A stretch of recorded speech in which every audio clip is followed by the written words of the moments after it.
তাকে বলা হয় বাংলা সাহিত্যের জাদুকর, যার কলমের খোঁচায় মধ্যবিত্তের ড্রয়িং রুম থেকে শুরু করে অন্দরমহল সব জায়গায় দখল করে নিয়েছিল। তিনি বাঙালির কথা সাহিত্যিক হুমায়ুন আহমেদ।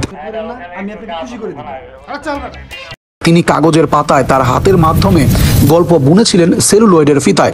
তিনি সর্বমোট 8টি চলচ্চিত্র নির্মাণ করেছিলেন, যার প্রতিটি সিনেমায় ছিল বাংলা চলচ্চিত্রের জন্য এক একটি মাইল ফলক। আসুন দেখিনি সেই সিনেমার অংশবিশেষ। একটা ব্যাপার আছে, ভুলেই গিয়েছিলাম।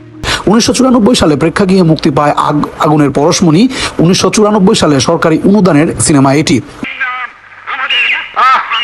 মুক্তিযুদ্ধ ভিত্তিক সিনেমা এর আগে হলেও এক অবরুদ্ধ ঢাকা শহরের মধ্যবিত্ত পরিবারের দেখা যুদ্ধের কাহিনী ছিল এই সিনেমার মূল কাহিনী। সিনেমাটিতে বৌদি চরিত্রে নূরের অভিনয় এবং বিপাশা হায়াতের নীরব চাহনি দর্শকদের স্তব্ধ করে দিয়েছিল। কিছু বলবেন? সিনেমাটি পরবর্তীতে 8টি ক্যাটাগরিতে জাতীয় পুরস্কার পায়। এটি ছিল বাংলা চলচ্চিত্রের তার রাজকীয় অভিষেক। এরপর 1999 সালে মুক্তি পায় শ্রাবণ মেঘের দিন। গ্রাম বাংলার ফোক গানকে কেন্দ্র করে এই সিনেমাটি তৈরি হয়েছিল।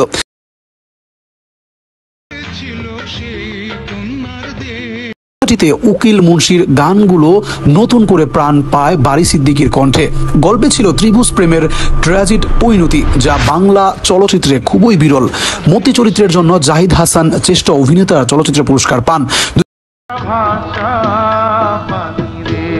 2002 সালে মুক্তি পায় দুই দুয়ারি। অদ্ভুত রহস্য ঘেরা মানব চরিত্রের মূল কাহিনী হলো এই সিনেমা। নায়ক রিয়াজ অভিনীত এই সিনেমাটি ছিল লজিক এবং ম্যাজিকের সংমিশ্রণ। এত ছটফট করছেন কেন? শান্ত হয়ে বসুন। 2003 সালে মুক্তি পায় চন্দ্রকথা। জমিদারি, নিঃসঙ্গতা এবং সঙ্গীতের মিশালি এই চলচ্চিত্রটি। এই সিনেমাটি বক্স অফিসে সফলতা না পেলেও শিল্পমনা মানুষের কাছে এটি অনন্য। এরপর আসে শ্যামল ছায়া। এই সিনেমাটি মুক্তিযুদ্ধ ভিত্তিক এক সিনেমা, তবে গল্প আর সেটা পুরোপুরি যেন ভিন্ন। শুধু আছে কিঞ্চিত চলিত নৌকা আর তার ভেতরের মানুষের কাহিনী। এক নৌকার মুক্তিযোদ্ধা, রাজাকার, হিন্দু, মুসলমান ও সাধারণ মানুষ যেন পুরো বাংলাদেশ। 2007 সালে 9 নভেম্বর বিপদ সংকেত। পারিবারিক হাস্য রসিকতায় ভরা ছিল এই সিনেমা। পারিবারিক দাদু নাতি নাতনির কমেডি ড্রামাটিক একটি সিনেমা ছিল এটি। এরপর আসে আমার আছে জল। এই সিনেমার মাধ্যমে বড় পর্দায় অভিষেক হয় লাক্স সুপারস্টার বিদ্যা সিনহা মিমের। পারিবারিক টানাপোড়ন এবং সর্বশেষ ট্র্যাজেডি সব মিলিয়ে সিনেমাটি যেন এক অনন্য।